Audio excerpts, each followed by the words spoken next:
Good morning. Good morning. I know this week has been messed up. My wife was sick Monday and Tuesdays, and I didn't do nothing Monday and Tuesday. And I apologize, so everything is off schedule this week. So I do apologize for everything being off schedule. I took my wife to the doctor both days. And I just want to apologize for being off schedule this week. I will get back on schedule next week. Tomorrow I'll still be back on schedule tomorrow too. Because she's back to work now. So I just want to apologize. Today we're going to read in Mike Hardy's book. We're going to read a little bit, and let's read it, okay? The physical power is what today's called. Physical power. The use of physical power is also a promised land for many.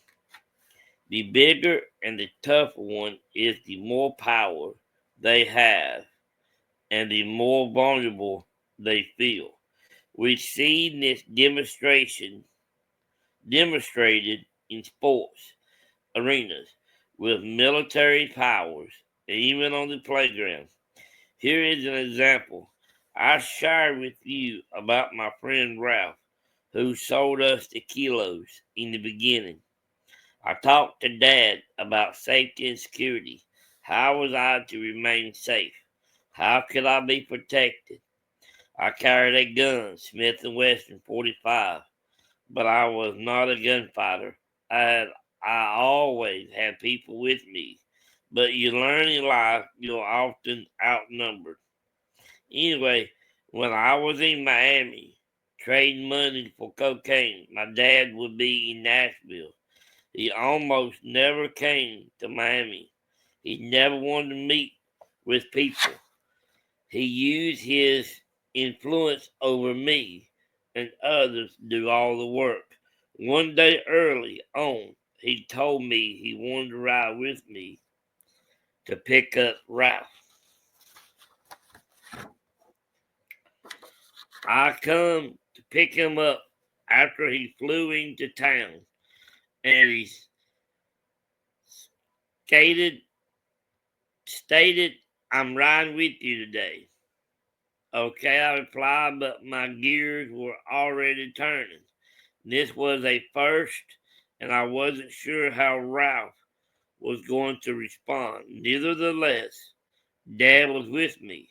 I pulled into the Polo Tropical Restaurant parking lot, and Dad got out of the car and climbed in the back seat so Ralph could sit up front. Ralph was a tad nervous when he got in the car, but I quickly explained who was in the back seat. The two of them spoke briefly. I was nervous, as I could tell that Ralph was nervous. My dad said he wanted to introduce himself to Ralph and go on a scenic drive. A scenic drive, what I thought to myself. Dad directed my turns from the back seat, and we slowly worked our way over from the 24th Street to 8th Street. 8th Street, Dad said to make a right at the light, then another turn followed by one last turn. I followed his instructions and found myself on a street lined with small, attractive houses on cul-de-sacs. Kids was playing out in the streets. When we driven about 3 houses down the street, my dad spoke up again. Ralph, do you know who lives there in the third house on the right?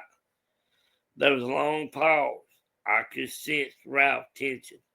After some time, he spoke. Yes, my mama and papa. My mind was racing. What in the heck is going on? Dad had me completely the cul-de-sac. Dad had me complete the cul-de-sac turn and head back toward his drop-off. Then he spoke to Ralph. If anything happens to my boy, something is going to happen in that house. Ralph understood the irony of Dad's macho statement in that people who like power and misuse power always feel as if they can outpower the other guy. So I'm not sure Ralph was intimidated, but he was surprised. He never said a word to me about the incident. We treated each other with respect, but he had gotten a message that day. I will say this though. I never felt threatened by Ralph. And only one occasion did we have a problem with other people. And Ralph and his crew took care of that. And to this day, I guess forever since Dad is gone, I still do not know how Dad knew about the house and Ralph's parents. But let me tell you something. That was a power trip. It was like something straight out of the gangster movies. I remember feeling proud of who my dad was, thinking he was a real tough guy looking after his son. My goodness, sin caused delusion. I knew stories about my dad and his friends, and they could be mean people, all under the gulch of flexing their power to get things their way.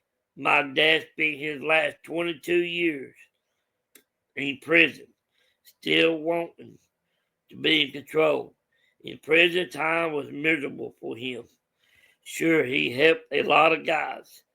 He helped teach guys how to read and write. He taught math and accounting. He taught English to his Mexican friends. Dad had majored in Spanish and could still do very well. I received many letters from guys letting me know how Dad has helped them. But I know he never surrendered his heart to his situation. He was in a terrible place emotionally. Everything he was forced to live out was contradicted by a heart that always fighting back.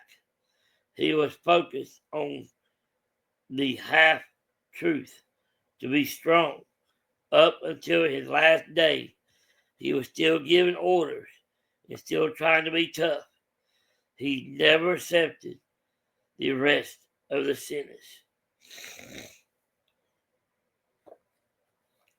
That's I really like Mike Hardy.